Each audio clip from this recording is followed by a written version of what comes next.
Jangan lupa subscribe di Smash Gitulah TV. Share juga ke teman-teman semua. Halo Badminton Lovers, kembali dengan saya Nurul Hamami dan Smash Gitulah TV. Gimana kabarnya semua? Mudah-mudahan dalam keadaan sehat walafiat dan tetap semangat untuk melaksanakan aktivitas-aktivitas sebagaimana biasanya. Badminton Lovers, pada pekan ini mata kita akan tertuju ke turnamen India Open di kota New Delhi, ibu kota negara India. Turnamen Super 750 berhadiah total 850.000 US dollar. Namun sebelum kita langkah lebih jauh di turnamen India Open, mari kita tengok dulu kiprah para pemain kita sebelumnya, terutama di sektor ganda putra. Kita akan melihat bagaimana kemampuan pemain-pemain kita di turnamen sebelumnya, Malaysia Open maksud saya, pekan lalu, dan sekarang di India Open.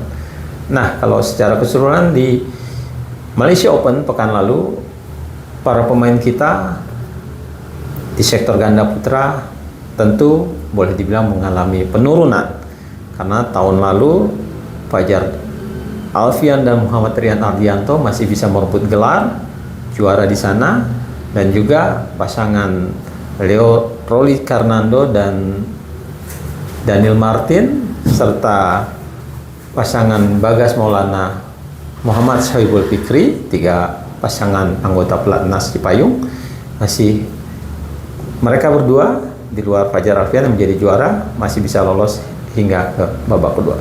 Nah, di awal tahun ini Leo Daniel memperlihatkan grafik yang menurun dibanding tahun lalu.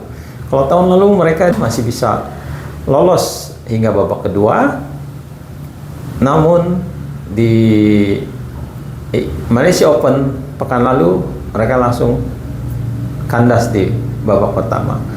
Begitu juga dengan Muhammad Sohibul Fikri dan Bagas Maulana atau pasangan Bakri.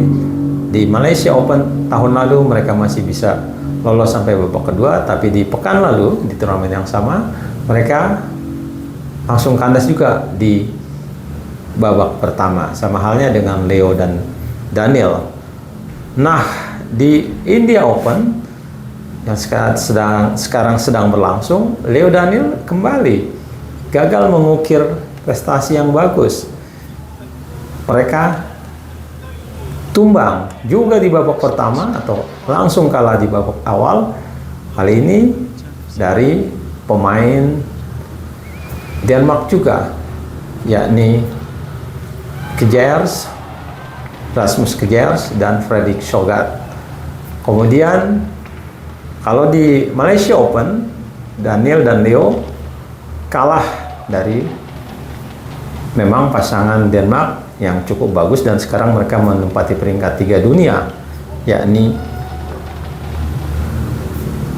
Kim Astrup dan Anders Karup Rasmussen di babak pertama. Nah, bedanya dengan tahun lalu, mereka juga sebetulnya kalah dari lawan yang sama, Anders Karup Rasmussen dan Kim Astrup di Malaysia Open tahun lalu. Hanya saja tahun lalu mereka kandasnya di babak kedua. Tahun ini mereka sudah langsung bertemu di babak pertama dan mereka kalah. Artinya mereka tidak bisa melakukan revanche di turnamen yang sama tahun lalu. Begitu pula juga Bakri, tahun ini di Malaysia Open mereka kalah di babak pertama langsung dari pasangan India Sairaj Rankireddy dan Chirag Shetty, yang akhirnya memang tampil sebagai runner up di turnamen ini pekan lalu. Bedanya tahun lalu mereka juga kalah dari pasangan yang sama dari India, tapi di babak kedua. Di babak pertama mereka masih bisa terus melaju. Nah, di India Open sudah tercatat bahwa Leo Daniel langsung tumbang di babak pertama. Muhammad Sohibul Fikri dan Bagas Maulana baru akan main di India Open pada hari kedua, hari Rabu malam waktu India. Kita harapkan Bakri tidak lagi kalah di babak pertama, artinya mereka masih bisa terus bertarung hingga babak berikutnya. Ya mudah-mudahan kita harapkan juga bisa lolos hingga ke babak penting, yaitu babak final. Bukan tidak mungkin karena mereka memiliki kapasitas, mereka memiliki pengalaman bertanding yang juga cukup bagus. Inilah harus mereka buktikan bahwa sebagai pemain andalan Indonesia saat ini, sebagai pemain yang masih terbilang pasangan generasi muda, mereka bisa tampil kokoh, bisa tampil solid, dan bisa merebut gelar juara. Kita harapkan dengan sudah tumbangnya Leo dan Daniel di India Open, kita harapkan Fajar Rian atau Fajar dan Muhammad Rian Ardianto serta Bakri Bagas Maulana Muhammad Syagul Fikri masih bisa terus bertahan hingga pertandingan puncak. PR bagi PBSI tentu saja bidang pembinaan dan peningkatan prestasi bagi Rioni Mainaki bisa mengevaluasi apa sebab pasangan Leo Daniel langsung tumpang di babak pertama. Dan di turnamen-turnamen yang sangat besar, di Malaysia Master ada turnamen dengan kategori 1000 Super 1000, dan di India Open ada dengan kategori Super 850. Sebenarnya menghasilkan poin yang besar untuk pengumpulan ke babak kualifikasi hingga bisa lolos ke Olimpiade. Sampai saat ini kita baru Fajar Rian yang bisa memastikan diri sudah berada di posisi untuk lolos ke babak kualifikasi Olimpiade. Artinya mereka sudah berada paling atas dan berada di peringkat 8 besar sekarang ini.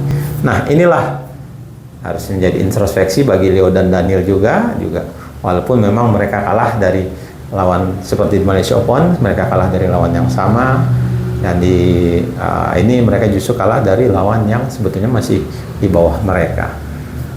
Mudah-mudahan di turnamen berikutnya pekan depan di Indonesia Master, Leo dan Daniel bisa memperbaiki diri dan bisa tampil lebih baik lagi dan tidak langsung tumbang di babak pertama, apalagi di depan publik sendiri.